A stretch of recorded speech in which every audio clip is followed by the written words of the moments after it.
أعوذ بالله من الشيطان الرجيم. بسم الله الرحمن الرحيم.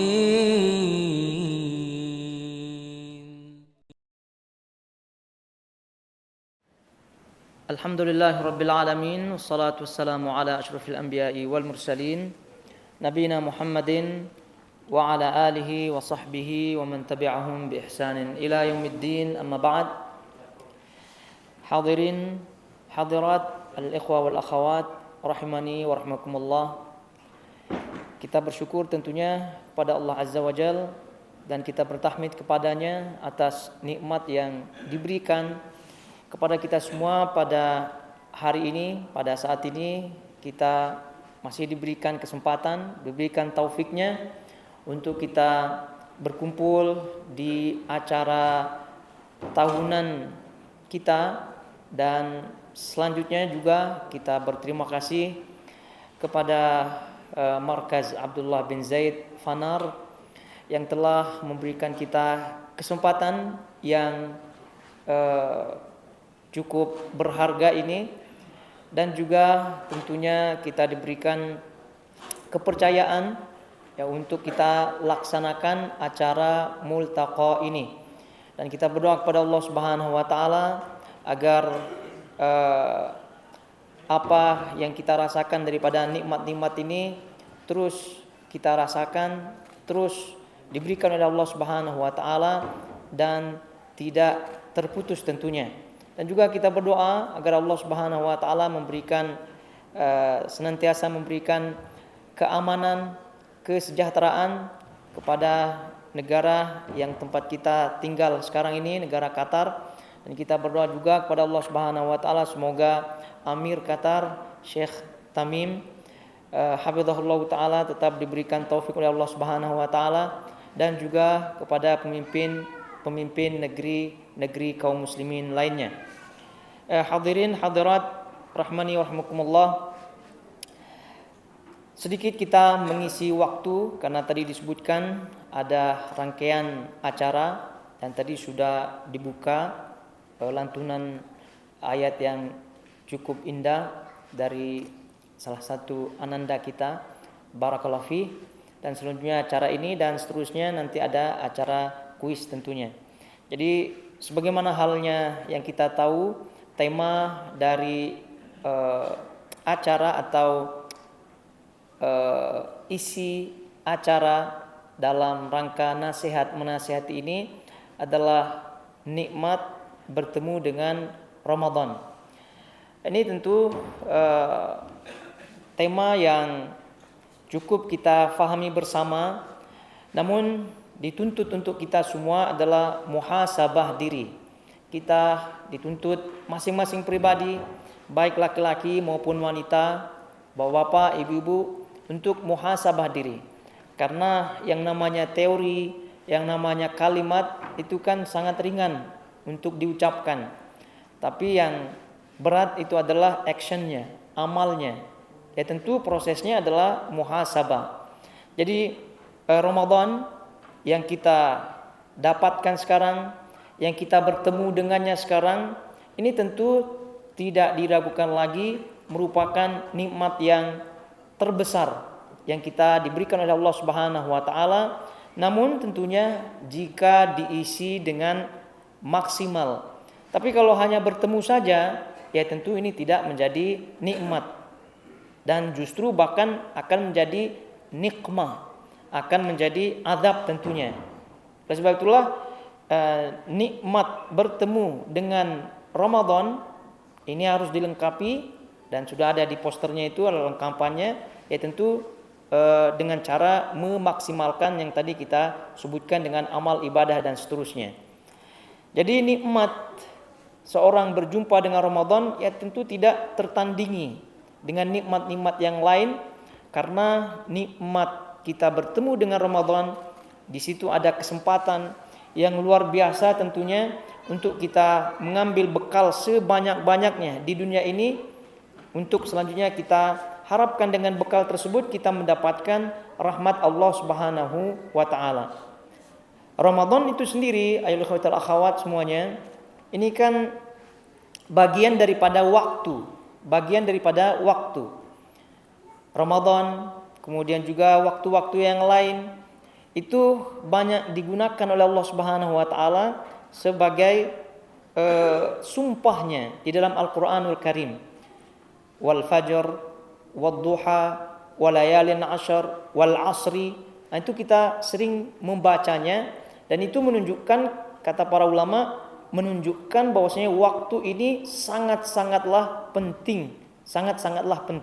Wal asri, demi masa, demi waktu, yang tentu kata para ulama di dalamnya semua hal yang kita rasakan, semua kita alami itu berada di dalamnya, berada di dalam waktu tersebut. Sehingga apabila seorang itu tidak pandai dalam mengisi waktu, ya maka tentu dia akan binasa tentunya. Sebetulnya disebutkan oleh para ulama, mereka menyebutkan awqatuka umruk, waktu-waktumu adalah umurmu. Awqatuka umruk, waktu-waktumu adalah umurmu. Wa umruka ra'su malika, dan umurmu itu adalah modal utama kamu. Wa kullu nafsin wa kullu nafasin min anfasik jauharun, dan setiap nafas daripada nafasmu itu adalah jauhar, permata la qimata lahu, yang tak ternilai. Karena idafata itu apabila hal itu terlewat maka tidak bisa diganti. Ini menunjukkan bahwasanya waktu yang kita miliki itu sangat-sangat besar sekali, kita punya nilainya, dan bahkan tadi kita sebutkan jauharun, permata yang tidak ternilai. Jadi barang siapa yang menyia-nyiakan waktunya, ya tentu tadi kita sebutkan binasa. Sebetulnya di awal Nabi SAW menyebutkan ni'matani maghbudun fihima kathirun minan nas, as-sihhatu wal faragh. Ada dua nikmat yang mana keduanya banyak manusia maghbun, tertipu lalu kemudian rugi. Ya. Apa itu kata Nabi SAW? As-sihhatu wal faragh, yaitu kesehatan, nikmat kesehatan dan nikmat kesempatan. Nikmat kesehatan dan nikmat kesempatan. Nah, inilah kenapa Nabi SAW menyebutkan hal ini, karena dua nikmat ini, as-sihhatu wal faragh, nikmat kesehatan dan nikmat waktu, ini kata para ulama dikategorikan sebagai min usulin ni'mah. Karena nikmat itu sebagaimana halnya cabang-cabang ilmu dan seterusnya, ada istilah usul, ada istilah furu'. Jadi nikmat itu pun demikian. Ada dasar atau pokok atau induk daripada nikmat-nikmat, dan juga ada istilahnya cabang-cabang daripada nikmat tersebut. Nah, tentu usul an-ni'mah, dasar atau induk daripada nikmat itu banyak tentunya. Ada disebut iman, itu bagian daripada usul, induk daripada nikmat. Kemudian dari sana bercabang-cabang nikmat-nikmat yang lain, dengan muncullah akhlakul karimah, kemudian juga amal-amal yang lain, itu bagian daripada furu' an-ni'mah, cabang-cabang daripada nikmat tersebut. Lalu kemudian di antara usul an-ni'mah adalah as-sihhatu, ini as-sihhah, kesehatan. Nah, lalu kemudian selanjutnya dalam bahasan kita ini termasuk usul an-ni'mah adalah waktu. Karena dari situlah kita akan bisa meraih, melakukan dan seterusnya daripada kegiatan-kegiatan yang ada. Jadi apabila kita pandai bisa memelihara usul an-ni'mah ini, maka tentu cabang-cabang nikmat yang lain kita akan meraihnya. Sebetulnya kembali kepada hadis Nabi SAW tadi, itu dua hal ini, dua nikmat ini, as-sihhatu wal faragh, nikmat kesehatan dan nikmat kesempatan ini banyak di situ maghbunun. Istilah maghbun kan sering kita dengar di istilah jual beli, ya. Ada istilah jual beli ghaban. Al-ghaban itu tertipu. Entah itu dia tertipu karena contohnya membeli karena terlalu banyak terlalu tinggi harganya, itu juga bagian daripada tertipu atau menipu. Atau menjual dia tidak untung, itu juga termasuk daripada ghaban, artinya tertipu lalu kemudian rugi. Begitu yang diumpamakan oleh Nabi SAW. Dan kata para ulama dalam hal ini bahwa manusia itu terkadang memiliki kesehatan, sehat walafiat jasadnya, namun rupa-rupanya sibuk. Artinya tidak memiliki faragh, waktu kosong, waktu kesempatan, tidak memiliki kesempatan. Artinya ya pincang juga, tidak bisa melakukan aktivitasnya. Sebaliknya ada juga yang memiliki waktu lowong, kesempatan, namun ya kesehatan tidak memiliki. Nah, oleh sebab itulah kenapa disebut maghbun, orang-orang yang memiliki dua nikmat sekaligus ini, sehat walafiat, yang dirasakan badannya tidak sakit, lalu kemudian faragh, memiliki waktu luang, memiliki waktu kosong, ada kesempatan, lalu kemudian tidak dipergunakan dalam kebaikan, maka wajarlah kalau disebut sebagai maghbunun. Wajarlah sekali lagi kalau disebut sebagai orang yang tertipu, lalu kemudian orang yang merugi. Nah, ini harus kita di awal tadi kita sebutkan muhasabah diri kita. Kita cek kita punya diri, kita introspeksi diri kita, sejauh mana waktu kita, sejauh mana kita punya pendalaman terhadap diri kita, terhadap waktu ini, supaya kita tidak menjadi orang yang maghbun, tertipu lalu kemudian merugi. Nah, Ramadan tadi kita sebutkan bahwa tidak diragukan lagi bahwa Ramadan merupakan salah satu di antara waktu-waktu kita. Dan tadi disebutkan bahwa awqatuka umruk, waktumu adalah umurmu. Dan bahkan sering kita mendengar ucapan Al-Hasan Al-Basri, ya ibna Adam innama anta ayyam, wahai anak Adam, kamu ini ibaratnya adalah kumpulan hari-hari. Idza dhahaba yaumuk dhahaba ba'duk. Jadi jika satu hari sudah terlewat, maka umurmu pun sudah berkurang. Nah, itu bagian daripada yang kita harus cek diri kita masing-masing. Nah, Ramadan ini dari Ramadan ke-1, kemudian Ramadan kedua, dan Ramadan yang kita jumpai itu tergantung umur kita masing-masing. Semakin banyak umur kita, semakin banyak pula Ramadan yang kita jumpai, Ramadan yang kita temui. Jadi, namun pertanyaannya adalah sejauh mana kita pergunakan waktu Ramadan yang Allah Subhanahu wa taala berikan sebagai nikmat tersebut semaksimal atau tidak maksimal. Jadi itu tergantung atau balik kepada diri kita masing-masing. Jadi nasihat ini ya tentu untuk kita semuanya, baik yang menyampaikan maupun yang mendengarkan. Karena ini sekali lagi kita akan mempertanggungjawabkan diri kita masing-masing di hadapan Allah Subhanahu wa taala. Baik yang suami maupun yang istri, bapak-bapak, ibu-ibu, laki-laki maupun perempuan.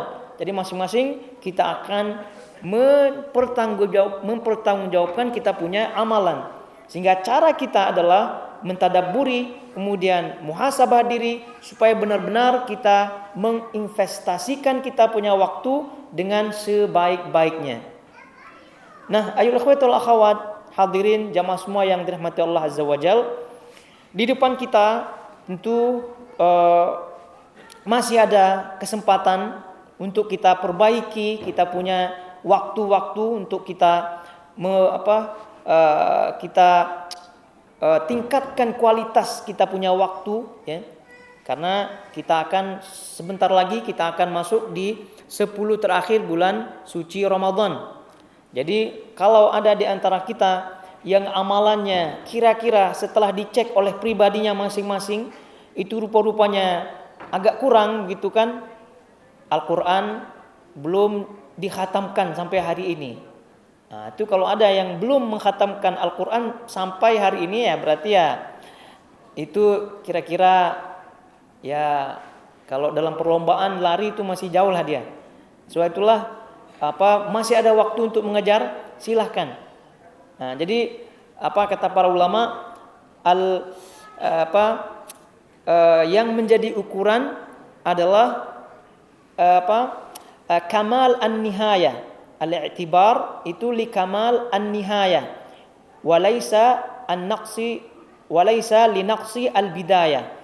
Jadi ukuran sesuatu sukses apa tidak itu diukur daripada sempurna di akhir, bukan di kekurangan di awal. Jadi bolehlah ada di antara kita yang di awal-awal bulan Ramadan masihlah lalai, masihlah kurang. Tadi disebutkan mungkin ada di antara kita yang sampai hari ini masih belum juga mengkhatamkan Al-Quran.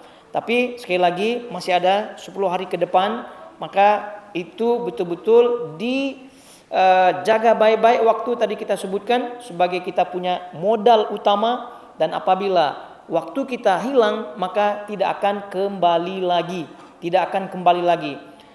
Jadi di hadapan kita sekali lagi ada 10 hari terakhir, dan itu kita ketahui bersama, sering kita mendengarnya bahwa keutamaannya sangat-sangat luar biasa. Cukuplah keutamaannya di situ ada malam Lailatul Qadar. Jadi itu ada kesempatan yang sangat-sangat besar sekali, peluang yang apabila kita terlewatkan, ya jangan salahkan siapa-siapa.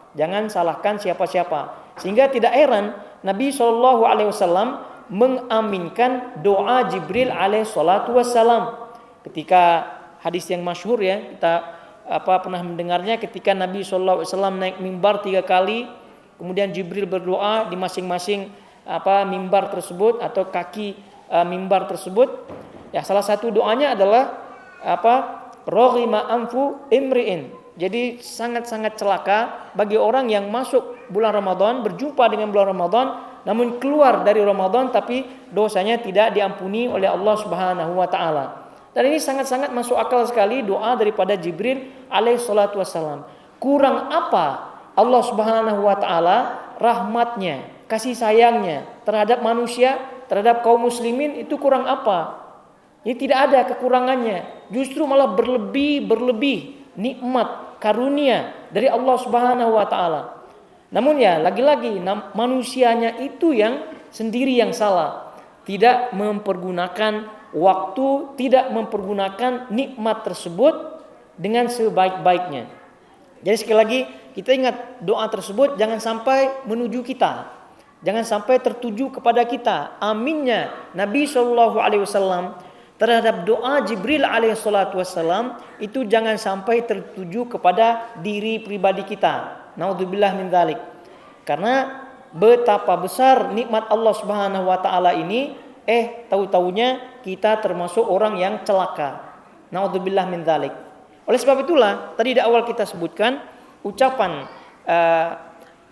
bertemu dengan Ramadan adalah nikmat. Nah, itu sebenarnya masih kurang sempurna. Dan sudah disempurnakan tentu tadi kita sebutkan bahwa apabila diisi dengan ibadah yang maksimal, itu baru nikmat. Tapi kalau hanya sekedar bertemu dengan bulan Ramadan kemudian dikatakan nikmat, itu belum tentu. Banyak orang-orang yang bertemu dengan bulan Ramadan namun ya sia-sia belaka, dan bahkan tadi masuk ke dalam doa Nabi SAW sebagai orang yang celaka. Jadi kita mesti pahami bahwasanya Ramadan atau berjumpa dengan Ramadan itu akan benar-benar menjadi nikmat jika diisi dengan ibadah yang maksimal. Ya kalau tidak, ya justru malah menjadi bumerang. Sekali lagi itu justru malah menjadi bumerang. Jadi sekarang kita cek diri kita masing-masing, sejauh mana waktu kita sudah kita maksimalkan apa tidak. Cek kita punya Al-Quran, cek kita punya amalan-amalan yang lainnya, dan kita fahami bersama bahwa Ramadan ini memang Allah Subhanahu wa taala berikan untuk kita betul-betul isi dengan seluruh ibadah-ibadah yang berbagai macam ibadah yang ada yang kita ketahui. Ramadan inilah tempatnya, terutama Al-Qur'anul Karim yang mana Nabi alaihi salatu wasallam itu kan setiap tahun Jibril turun sekali ya untuk membacakan Al-Qur'anul Karim. Tapi ketika bulan Ramadan ya tentu turunnya 2 kali. Ini menunjukkan bahwa Ramadan itu waktu yang memang istimewa untuk beribadah, terutama ibadah membaca Al-Quran Al-Karim. Lalu kemudian kalau kita melihat contoh-contoh yang telah dicontohkan oleh salaf terdahulu, ulama-ulama terdahulu, generasi terdahulu dari Nabi SAW, itu cukup sangat memahamkan kepada kita semua bagaimana mereka memaksimalkan ibadah di bulan Ramadan. Kalau bacaan Al-Quranul Karim itu kalau bukan karena riwayatnya sahih ya, yang menyebutkan bahwasanya ada di antara para ulama yang mengkhatamkan Al-Quran setiap hari atau bahkan 3 kali dalam sehari atau bahkan 60 kali dan seterusnya, kalau bukan karena riwayatnya itu sahih, maka ya tentu kita sebutkan sebagai legenda-legenda saja. Tapi itu rupanya benar adanya. Sebab itulah jangan ukurkan diri sendiri ya ketika membaca riwayat-riwayat yang menakjubkan gitu, ketika bagaimana mereka beribadah, bagaimana mereka bacaan Al-Qur'annya. Ya kalau diukur kepada diri kita ya tentu jauh ya. Karena ya mungkin ya kita belum levelnya demikian. Tapi yang namanya usaha ya tentu harus kita betul-betul maksimalkan. Ya siapa tahu Allah Subhanahu wa taala berikan kita taufiknya sehingga kita bisa mampu menjadi atau seperti mereka. Nah, Nabi SAW tentu menjadi contoh yang utama dalam hal ini, dalam mengisi nikmat berjumpa dengan Ramadan ini. Terutama nikmat berjumpa masih diberikan kesehatan, masih diberikan luang. Tadi kita sebutkan as-sihhatu wal faragh, masih ada untuk berjumpa dengan 10 hari terakhir bulan Ramadan. Nah nih, jadi sebentar lagi, ini sekarang sudah berapa Ramadan ini? 19. Besok 20 Ramadan itu sudah masuk 10 hari terakhir. Jadi Nabi SAW itu sudah di awal-awal dalam riwayatnya yang kita ketahui bersama, itu ahya al-lail, menghidupkan malam, yang mana beliau memang menghidupkan sebelum 10 malam, tapi ketika masuk 10 malam tersebut ya malamnya tidak sama dengan malam-malam yang lain. Maknanya qiyam lailnya, bacaan Qur'annya dan seterusnya beliau sangat-sangat maksimalkan. Kemudian ijtihada Nabi SAW di situ bersungguh-sungguh, level kesungguh-sungguhannya itu melebihi sebelumnya. Kemudian wasyadda mi'zarah, dan ini sebagai ucapan kiasan tentunya, kalimat kiasan yang menunjukkan bahwasanya beliau mengikat ikat pinggangnya, maknanya beliau urusan duniawi itu semua beliau putuskan. Urusan duniawi baik yang zahir maupun yang batin beliau jauhkan supaya fokus kepada mengisi malam-malam yang ada di 10 hari terakhir bulan Ramadan. Nah, itu juga yang kita harus ambil ibrah, ambil pelajaran dan juga contoh daripada Nabi SAW yang minimal untuk diri pribadi dan juga untuk keluarga kecil kita. Bagaimana kita menghadapi 10 terakhir ini? Nah, 10 terakhir ini boleh jadi itu adalah 10 terakhir yang terakhir, benar-benar yang terakhir, karena kita tidak mengetahui yang namanya hayat, kita tidak mengetahui yang namanya ajal. Mungkin saja besok, lusa, dan tadi kita sebutkan mungkin saja itu yang paling terakhir dalam kehidupan kita. Sebab itulah mari kita jadikan 10 hari terakhir ini adalah 10 hari yang paling berharga dalam kehidupan kita. Jadi sekali lagi kita himbau semuanya, diri kita pribadi dan juga keluarga kita, mari kita jadikan 10 hari terakhir yang besok akan mulai hitungannya, itu menjadi hari-hari yang paling berharga dalam kehidupan kita. Nah, itulah baru nikmat berjumpa dengan Ramadan itu akan baru benar-benar menjadi nikmat. Tapi kalau tidak demikian ya tentu akan sebaliknya. Karena didoakan oleh Nabi SAW sebagai orang-orang yang celaka. Ayolah akhwat, hadirin hadirat rahmani wa rahmukumullah. Kemudian dalam 10 hari terakhir, sekali lagi setelah kita betul-betul bertekad ya untuk mengisi, untuk memaksimalkan kita punya waktu pada hari itu, ya tentu terus diikuti dengan berdoa kepada Allah Subhanahu wa taala agar apa yang diusahakan itu diterima oleh Allah Subhanahu wa taala, kemudian juga diberikan istiqomah oleh Allah Subhanahu wa taala. Karena yang namanya dunia ya cukuplah kita sudah diberikan oleh Allah Subhanahu wa taala pekerjaan, ya kita berbicara skupnya yang di Qatar tentunya ya. Ya dengan gaji yang cukup gitu. Ya alhamdulillah tidak kekurangan, walaupun terkait utang ya itu cerita lain ya. Ya, tapi ya bercukupanlah kita di sini alhamdulillah. Maka itu juga yang menjadi kita punya ukuran ya. Allah Subhanahu wa taala sudah banyak memberikan kita punya nikmat duniawi tadi, pekerjaan, gaji dan seterusnya. Maka kalau seorang masih gitu menyia-nyiakan waktunya gitu kan di 10 hari terakhir ini, ya berarti itu sudah keterlaluan. Maknanya omong kosong kalau dia bilang mau masuk surga, tapi rupa-rupanya dia menyanyiakan waktu 10 hari terakhir bulan Ramadan yang besok akan kita jumpai biidznillah ta'ala. Karena yang tadi kita sebutkan duniawi ini sudahlah cukup saja. Karena kalau kita melihat juga apa yang disebut oleh Allah Subhanahu wa taala di dalam Al-Qur'anul Karim terkait dengan akhirat dan dunia itu sudah jauh. Artinya ungkapan-ungkapan Al-Qur'anul Karim itu sudah ada yang membeda-bedakan. Kalau terkait akhirat, Allah Subhanahu wa taala menggambar atau Allah Subhanahu wa taala menyebutkan dengan lafaz wasari'u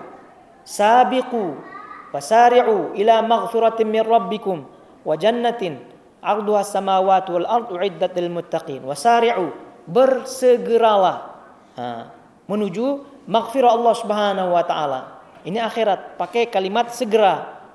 Ada juga kalimat lain dalam Al-Qur'an sabiqu, berlomba-lombalah. Yang namanya sifat berlomba kan siapa dulu dia menang gitu kan. Terus itu ungkapan Al-Qur'anul Karim terkait dengan akhirat. Maknanya kita dituntut untuk cepat, kemudian tepat, lalu kemudian sampai di awal waktu supaya menjadi pemenang. Itu akhirat. Tapi kalau yang namanya dunia, Allah Subhanahu wa taala menggunakan lafaz famshu fil ardi. Jadi memakai kalimat yang mengisyaratkan lambat jalan. Itu kan ibarat lambat. Ya lain dengan orang yang berlomba-lomba, bersegera. Itu kalau memakai jalan-jalan saja, itu berarti lambat. Artinya sampainya pun tidak akan cepat sampai. Tapi rupa-rupanya Al-Qur'anul Karim memakai istilah tersebut untuk duniawi. Jadi maknanya kalau dunia itu ya janganlah terburu-buru begitu. Tapi kalau akhirat, silahkan percepat, berlomba-lomba dalam akhirat. Cuma masalahnya kita kebalikan ya. Kalau akhirat berlambat-lambat gitu kan. Kalau dunia ya siapa cepat dia dapatlah begitu. Ini sebenarnya mindset yang seperti ini harus kita perbetulkan, luruskan ya, agar jangan sampai kita seperti orang-orang awam di luar sana yang masih tertipu dengan dunia. Juga kalau kita melihat lafaz-lafaz Al-Qur'anul Karim yang mengungkapkan tentang akhirat, kalau kita baca fadlullah ya, dzalika fadlullah yu'ti man yasha. Itu adalah fadlullah, karunia Allah Subhanahu wa taala. Nah, kalau berbicara karunia, maka itu yang dimaksud adalah akhirat. Nah, tapi kalau terkait dengan dunia ya, itu disebut sebagai fadlun juga, ya. Tetapi itu ada tambahan min. Jadi kalau kita membaca di surah Al-Jumu'ah ya contohnya, dan juga banyak tentu yang lainnya, ayat-ayat yang lain, Allah Subhanahu wa taala di situ menyebutkan fa idza qudiyatis salatu fantashiru fil ardi wabtaghu min fadlillah. Kalau berkait dengan akhirat, itu Allah Subhanahu wa taala tidak memakai min, langsung fadlullah. Gitu, langsung fadlullah, karunia Allah Subhanahu wa taala. Tapi kalau terkait dengan dunia, dalam surah Al-Jumu'ah tadi kita sebutkan, fa idza qudiyatis shalah, jika salat sudah ditunaikan, selesai, fantashiru fil ardi, bertebarlah kalian di muka bumi, wabtaghu min fadlillah, dan carilah min fadlillah, sebagian daripada karunia Allah Subhanahu wa taala, nikmat Allah.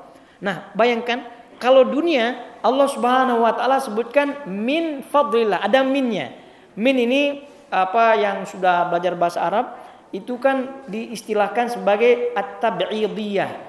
Min untuk menunjukkan sebagian. Min itu menunjukkan sebagian. Berarti carilah sebagian karunia dari Allah Subhanahu wa taala ketika kalian tersebar, bertebaran di muka bumi. Maknanya sebagian saja, jangan semua. Nah, tapi kalau di akhirat Allah Subhanahu wa taala menyebutkan fadlullah, full. Tidak ada minnya. Tidak ada minnya. Fadlullah, full. Ya, tapi kalau dunia min fadlillah, sebagian saja. Nah, begitu. Jadi ini harus kita pahami supaya memang Allah Subhanahu wa taala itu rupa-rupanya sudah di awal-awal sudah mengingatkan kepada kita bahwa akhirat ini perbedaannya ini, dunia ini perbedaannya ini. Jangan sampai tertipu. Sudah diterangkan masih juga tertipu. Nah, ini kerugian yang sangat-sangat rugi sekali dan kebodohan yang sangat-sangat bodoh sekali. Kenapa? Karena sudah diterangkan, lalu kemudian sudah paham, terjatuh lagi.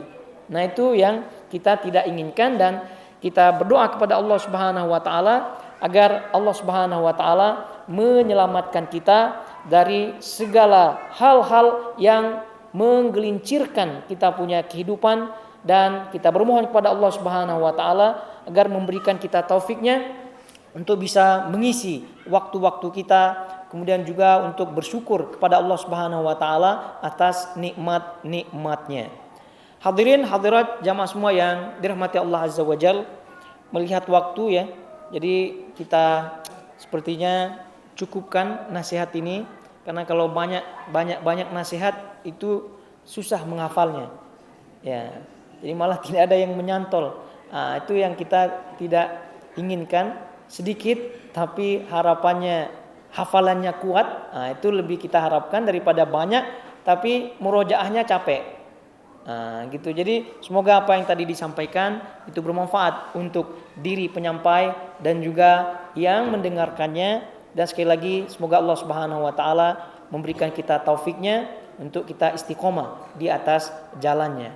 Sampai di sini kiranya, wa sallallahu ala nabiyina Muhammad wa ala alihi wa sahbihi wasallam. Wassalamualaikum warahmatullahi wabarakatuh.